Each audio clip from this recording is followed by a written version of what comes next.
పరమశివుడు ధర్మం గురించి బ్రహ్మను, ఇతర మహర్షులను ప్రశ్నించిన తరువాత అక్కడ జరిగిన పరిణామాలు కొత్త సృష్టి ఆవిర్భావానికే కారణమయ్యాయి. బ్రహ్మదేవుడు నారదుడితో, నారదా, శివుని మాటలకు నేను, మరీచి మొదలైన మహర్షులమందరము సిగ్గుతో తలవంచాము. ఆ అంతర్గత కలత వల్ల మా శరీరాల నుండి చెమట బిందువులు జారాయి. నా చెమట బిందువుల నుంచి అగ్నిశ్వాత్తులు అనే పితృగణాలు ఆవిర్భవించాయి. వారు పుట్టుకతోనే పుణ్యాత్ములు, సంసార విషయాలపై ఆసక్తి లేని దివ్యగణాలు. ఆ పితృగణాలలో 64,000 మంది పితృదేవతా గణాలుగా, 86,000 మంది బహీషద పితరులుగా ప్రసిద్ధి పొందారు. అలా ఆ సంఘటన తర్వాత కూడా మా మనస్సులు పూర్తిగా శాంతించలేదు. ఆ సమయంలో దక్ష ప్రజాపతి స్వేదం నుండి అపూర్వ సౌందర్యంతో రతీదేవి ఆవిర్భవించింది. ఆమె రూపసౌందర్యాన్ని చూసినంత మాత్రం చేతనే వశిష్ఠుడు, క్రతువు, అంగిరస, పులస్త్య మహర్షులకు మరలా మనసు చలించి వారి వీర్యం భూమిపై పడింది.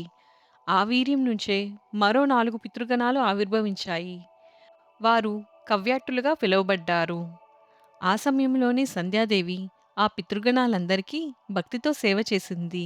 ఆమె చేసిన ఆ సేవ వల్ల ఆమెపై పడిన అపవిత్రతా భావం క్రమంగా తొలగిపోయింది. అప్పుడు పరమశివుడు మరోసారి మాకు ధర్మం గురించి ఉపదేశించి అక్కడి నుండి అంతర్ధానమయ్యారు. కానీ నారద, శివుని మాటల వల్ల నా హృదయంలో కలిగిన అవమానం మాత్రం తగ్గలేదు. అప్పుడు నేను కోపంతో మన్మధుడిని చూసి, నీ వల్లే ఈ పరిస్థితి ఏర్పడింది. నీ పుష్ప బాణాల వల్లే మహర్షులు, దేవతలు, చివరకు నేను ఈ స్థితికి వచ్చాము. అందుకే ఒకరోజు నీవు స్వయంగా శివుడిపైనే నీ శక్తిని ప్రయోగిస్తావు. అప్పుడు శివుని మూడవ నేత్రాగ్నితో నీవు భస్మమవుతావు అని శపించాను. ఆ శాపం విన్న మన్మధుడు భయంతో వణికిపోయాడు. వెంటనే చేతులు జోడించి నాతో, ప్రభూ, ఈ శక్తిని నాకు ఇచ్చింది మీరే. దేవతలు, మహర్షులు, మానవులు మాత్రమే కాదు, త్రిమూర్తులు కూడా నా ప్రభావంలో ఉంటారని మీరే చెప్పారు.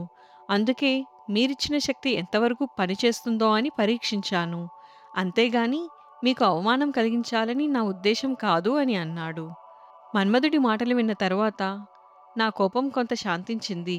అప్పుడు నేను మన్మధుడితో, మన్మథా, కోపంలో నేను ఇచ్చిన శాపం తప్పదు.